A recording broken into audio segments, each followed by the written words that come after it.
Hello, my name is Joel Davis, and this is a quick overview run-through of my Let 'em Dare Game Jam game from this weekend. I didn't manage to finish the game, and so that's why, to kind of explain it and to give you an idea of what's in the game and what the plot was supposed to be, I'm going to do a little walkthrough and explain what's going on. And then after that, I'll do a short high-level overview of like how the game works and the code, and kind of walk through some of the code and the pipeline. So if you're not interested in that, then you don't want to watch the second half. Anyway, the game is up on the Let 'em Dare LDJAM.com site, and even though the game's not finished, I still would totally appreciate people playing the game and letting me know what you think. So let's start. Okay, here we are on the game's Let 'em Dare LDJAM page. And I've got some screenshots up here, and a link to the web version and the source code. Let's click here on the web playable, and now it's loading stuff in. It might take a minute on the first time you load it, because it's a pretty big tile map. And so now we've got this character, and we can control him and walk him around. So let's walk around the house. Sorry about this debug text. I made the build in a hurry, so it covers up some stuff. And we open up our journal. I was hoping the quiet and peaceful surroundings of this cottage in the countryside will be a salve for my much frustrated writing. I mean to uncover the language of dreams. It feels important, almost urgent to do so. Therefore, this morning after waking, I've resolved not to leave the house until I've learned 5 words of it. So that's the goal of the game, is to gather the words in the language of dreams. And how do we do that? We can walk until we find items to inspect, and if we inspect it, it says sunflower. The flower is beautiful and looks freshly picked. You learned the word sunflower in the language of dreams. So the reason that's important, because you can talk to different people. So we talk to this guy, and he says, care for a pint, baby, a something of something. And so you see the words that are in the language, in dream language, are these scrambled words. But if we go over here, glass, there's a half empty glass of water. You learn the word glass. Now when we go back and talk to him again, the word glass is translated because you've learned that word in the language of dreams. So most of the game will be exploring and trying to find words in the language of dreams. You've also got this word list that shows you which words you know, and you can walk through and talk to other people. Good for the sunflower. Got some nice outdoor locations planned.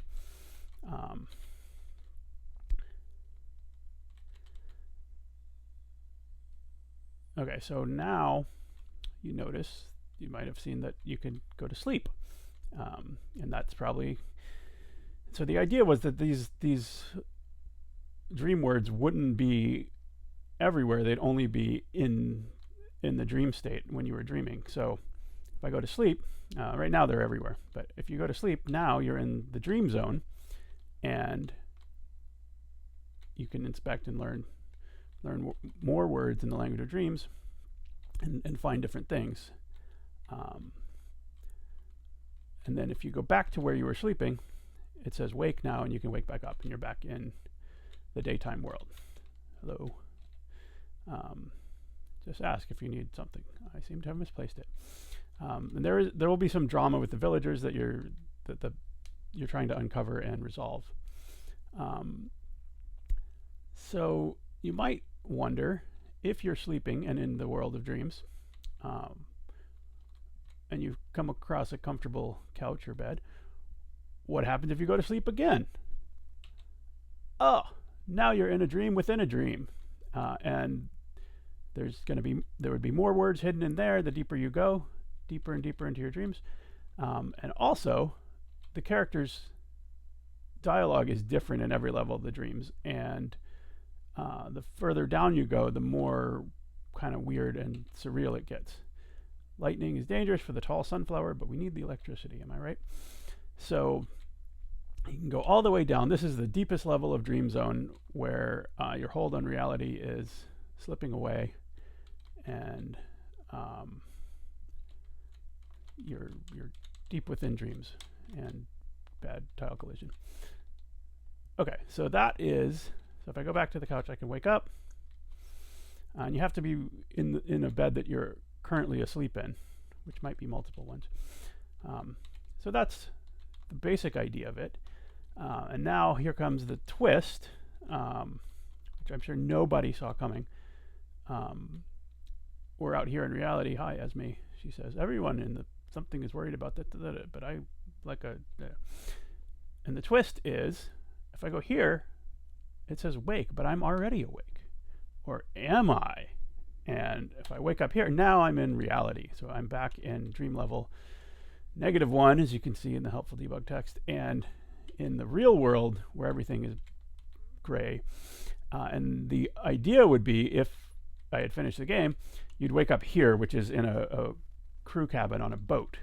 And what has happened is this is the captain, who's a crazy billionaire, and he's not actually a boat captain, but he has decided to turn off the engines, shut down the generator, and he's not letting anyone off the boat. And you have signed up to be a crew, and you work on his boat, and all of the people in town are other crew members. Jamal's a mechanic. Tulio, I think he was just a deckhand. He's the mad, angry guy. He wants to mutiny. Esme is the captain's girlfriend. She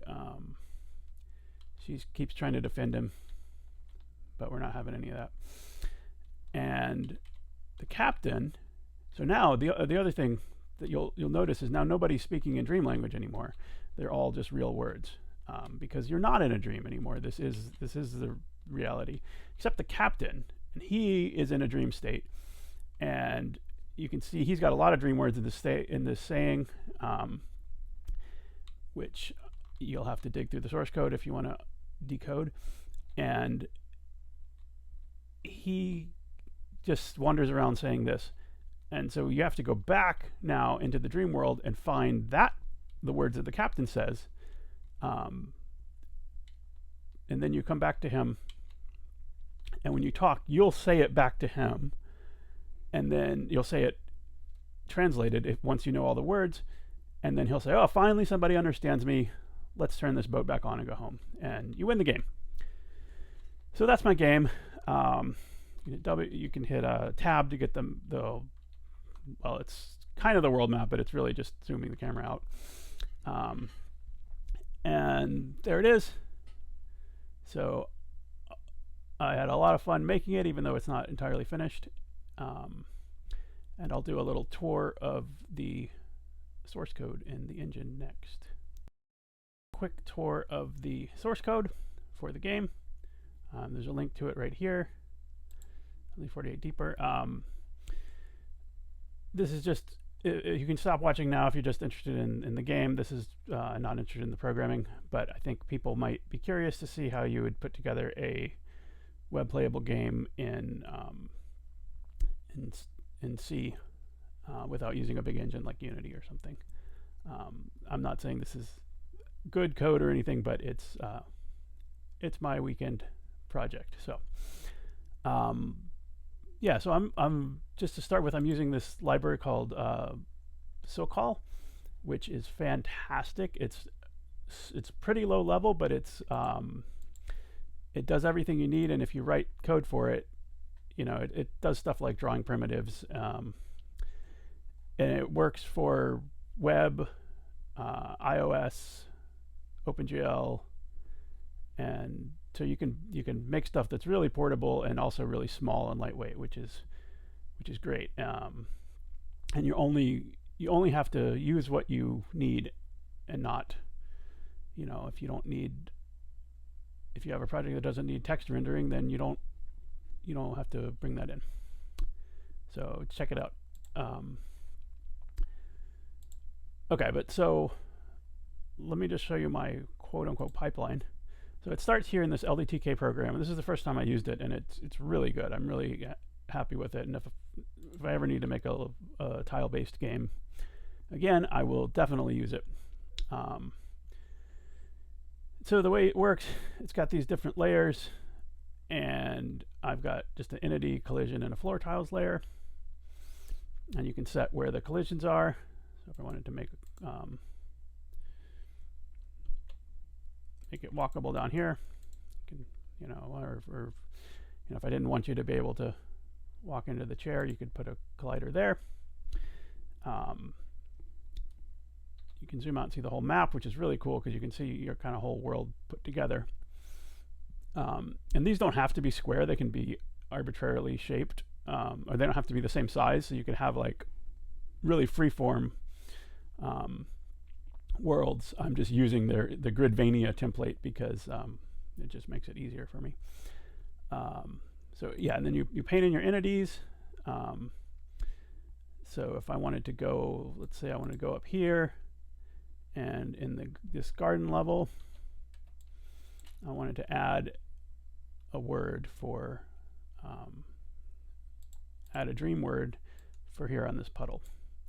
So I could say dream word is water, and that is one of the words I didn't get to. And the message is the water feels good on your feet. And it'll automatically say you've learned the word water. So there, now I have this dream word water. When you walk under the puddle, you will learn that word. And so the way this gets into the game is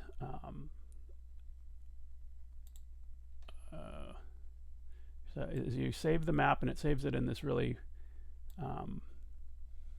easy to parse JSON format that he's done a great job of documenting on his website. And so it's just a whole list of everything in there, all the tiles and all the entities you added and all the layers and everything. So the way I do it, and you can do this, you could read that directly if you want. What I do is I read it in this Python script, and then I will output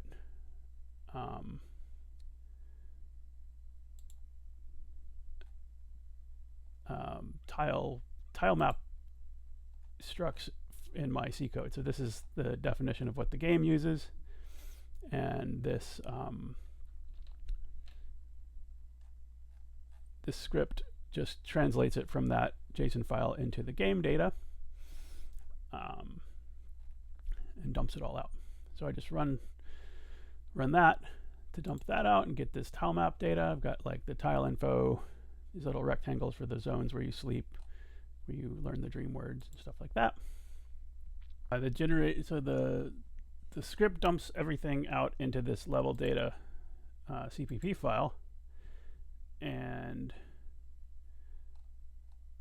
so this is what it looks like and what the compiler sees. I've got all the collision things, I got all the tiles I need to draw. I think it's putting extra in there. The sleep rectangles, the dream words. So it just comes in with this nice C initializer syntax. So I don't have to do any loading or anything. It's just all ready at runtime. At the bottom here, there's the world map, and that's it. And then in the game,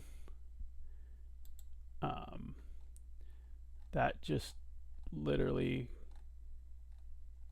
gets spammed right into the main code. Then I've got a sprite render, which I mostly wrote before the contest, which was last week. Didn't quite finish it, but all I added was I hacked in some shaders so you could have a different shader at each level of dreams. Where are those guys? Oh, here they are. Yeah, so like this is just super hacky. If your dream level is 3, then it grayscalifies everything. And I added in a tile map loader because I didn't have that before the contest, which is probably a mistake. I think if I had written that beforehand, I might have had time to finish the game, or if I had not made a tile-based game without having a tile loader, that might have been smarter. But so anyway, all this does, though, it's super simple. It's great. You just push a sprite as if it were, push the tile as if it were a sprite, and then I'm going through and just pushing in all the tiles, STs and positions here, into a temporary buffer. Then at the end of the frame, it draws all the, goes through and draws all those sprites, kind of batches them up a little bit. That's that. And then the main game is in here, and it's the sokol app template. I've just got everything in a global, there's a global game state game, and I highly recommend this for a game jam, even though it might not be the best idea in real code. It's just so much easier to than passing around your game state everywhere. Got my list of the real words that you're trying to learn, font loading stuff using the sokol font things, which is really nice. Load in all my UI sprites. They're just sprites, the same as the sprites. A lot of work on text formatting and word wrapping and drawing the dream words in different fonts and colors and stuff. But yeah, so that's this is just my frame function. This is my super good cipher. Is actually, the dream language is a real substitution cipher, and I just swap one letter every frame. So so it always, if you ever took a screenshot, it would be a valid cipher, but it changes so fast you can't brute force it. So that was actually kind of a fun part to do. Anyway, so now I'm just checking if you're in a collision or sleep zone, and this could all be done better in a general way if it was not a game jam contest, but trying to do it quick. All the update stuff and the render stuff, this is all still in the frame function. And the other nice thing about the sokol library is it's got this really good SGL, which is like old GL1, where it's the immediate mode where you just kind of say draw, start a line strip, draw vert, end a line strip, which is certainly not the most efficient way to draw stuff, but it is a lot easier. And so especially for like debug lines and heads up display stuff, it's great. Anyway, I just draw all the rooms right now. The map's not big enough to need any kind of culling. Push all the rooms, push the player actor. I don't know if this was a good idea, but I just have, when I'm checking the map, I set an action if you're on a square that can do something, and then I show the action button for that. Yeah. Where are we down here? Okay, yeah, this is drawing the UI stuff. And that's pretty much it. Some event handling, and the main is all the. That's weird. Yeah, and so that just all builds. So if you want to see what a build looks like,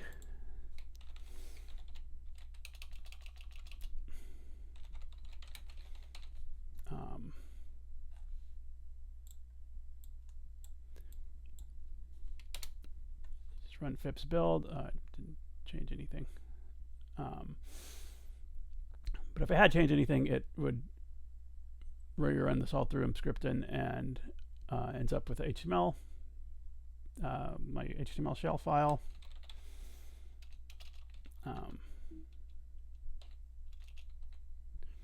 And that's it. So that's kind of the overview of how the game code works, and Okay.